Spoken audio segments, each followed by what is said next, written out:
Hi guys, Mark here, MMR Trains and More. Thanks for stopping back, visiting the channel this morning. Hope you're enjoying the series so far and having a good summer. We've been very busy here in Manitowoc over the last couple of months, kind of improving things. There's not much to really change track-wise, but as we'll see today, there was a little bit to do on the section crew. Anyways, when I left off a couple weeks ago, before my little vacation, we were talking about the Northern Elevator Company here at Manitowoc and my desire to use an old siding structure that my father and I built many years ago.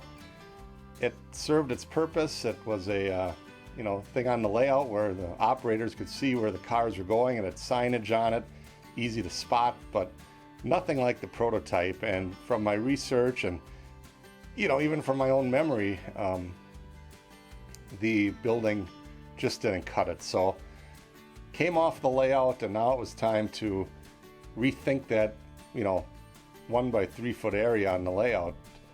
It backs up into the backdrop, of course, here, so that would be a challenge for roofing and angles and the track layout as it stood.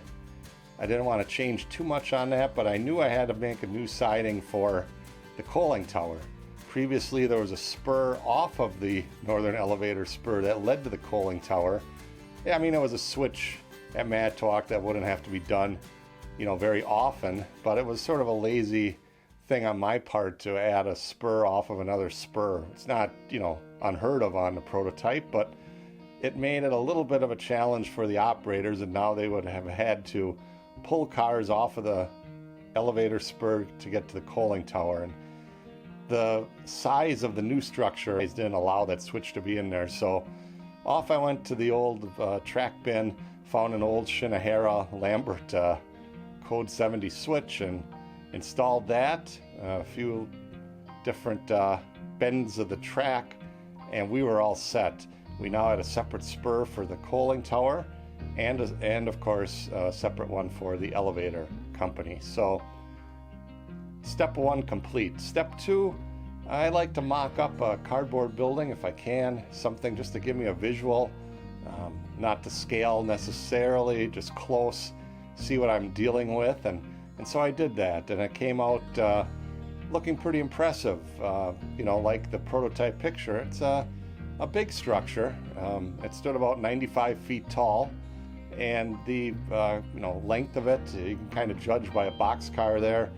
I would have guessed at least 2 to 3 cars under the hood, if you will, under the loading area, and then a couple cars yet out in front by the open air loading dock. I'm assuming bags or whatever would go in there, grain probably into the structure underneath that loading or unloading shed. Trying to fit that into the backdrop wasn't that big of a deal, but again, I just had to keep in mind the angle of the building on my layout. I wish the siding was laid parallel with the backdrop. It would have made it a lot more interesting to finish more of the building off, but as it is, I'm going to get that effect I was after, that Northern Elevator signage out in front, so that when an operator stands in the aisle here at Manitowoc and looks across the yard, he sees a structure that is similar and kind of sets the time and place. Well, the next issue, once the track was in and working properly, was coming up with some raw material. And I was lucky in my former job as a printer. We did a lot of work with styrene as far as laminating printed material onto styrene sheet. And we would regularly receive 4 by 8 sheets of various thickness of styrene, everything from 20 thousandths up to maybe 80 thousandths styrene for signage, magnetic things, this kind of stuff that corporate world uses years ago at trade shows and that. So anyways, I have a good supply of that, and using that and following kind of my photos and just kind of guessing a little bit, of course, came up with the final drawing, if you will, of the structure, and proceeded with that, cutting out the pieces, gluing them together at that I use a 60 thousandths at that thickness. I think that's about for me at least, a comfortable limit for scribe and snap technique.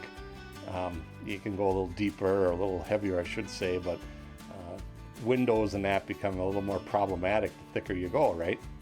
So knowing that the structure didn't have a lot of windows, I decided to go with the 60 thousandths and maybe cut down a little bit on the bracing needed, especially since it worked up into the backdrop.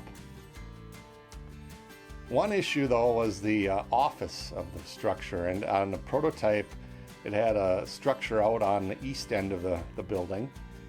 On my layout, the east end kind of goes right into the backdrop, so I either would have to choose not to include it or, you know, do something on the western side, if you will, of the building. And so again, old kits equal gold. I had a Sidem feed mill from Dale Krieger's layout. When he passed, I inherited a lot of his buildings, and you know, have been trying to use them to my best advantage around the layout. Again, not maybe as a memory of him, but as raw material. You know, we're just talking about shapes and angles here again, and here's a building that was well constructed that just needed one side kind of angled off to fit into the backdrop, and then put a new fascia on it to make it look halfway decent. The original office on the prototype was brick, and so I wanted to replicate something brick or tile-like, and so I went with a evergreen, believe it or not, it's a sidewalk pattern. It's a 1 foot square brick pattern, and I thought that reminds me of something, you know, 40s or 50s, when they would do kind of a decorative concrete on the outside of buildings, and the look kind of pleased me. So went with that, added some Grant Line windows and doors, and then the only decision was left, as far as I thought, you know, how to mount it to the building. You know, this is a, at that point, it's about a 2 foot long thing that's a little bit flimsy. So Dale's building, being well constructed, really shored up that end of the new elevator. And then of course the building from Sidem had this Purina Chow's pattern on it, on one of the tower or an elevator at one end. And I looked at it, and I was going to just, you know, put siding over it at some point, which we'll see in the next video. But I looked at it more, and I thought, you know, it was a feed mill, at least during my lifetime, and I'm sure before that in the 50s. It wasn't a Purina Chow or you know, company-owned mill, but the owner of it did handle animal feeds. So I thought, well, you know, it's kind of a unique thing, that checkerboard pattern. Let's leave it on there. And it looks very 1940s or 50s graphic-wise from the Sidem company. So let's leave it on there.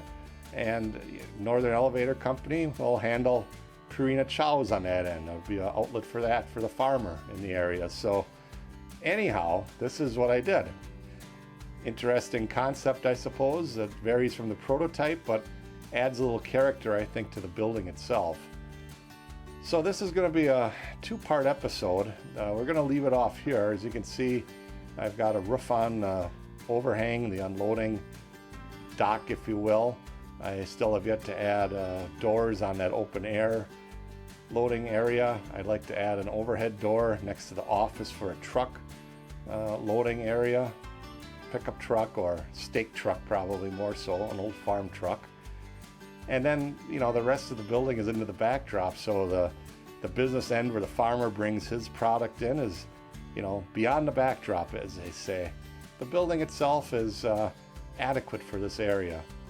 I chose to go with Campbell and Northeastern siding on it, overlaying that 60,000 styrene wall. And in the next video, we'll see how that turned out. We'll add the roof pieces, the rest of it, and then we'll make that sign across the front, Northern Elevator. And I think then we shall be set. Next step, of course, is to redetail the track work, the ground around the structure. And oh, I almost forgot, I ordered some backdrop buildings from a company I've used before. So these are, of course, just either foam core mounted or directly, in this case, they'll be directly on the backdrop, just to add a little depth to the scene. And of course, I'll add that, you know, while I'm messing around before I put the structure in. hopefully it'll turn out. So next video, we'll check that out. Thank you for watching this one. We hope you stop back again next Wednesday to follow up on where we are at with our Manitowoc Northern elevator. Now, if you would be so kind to subscribe to my channel, I'd appreciate it.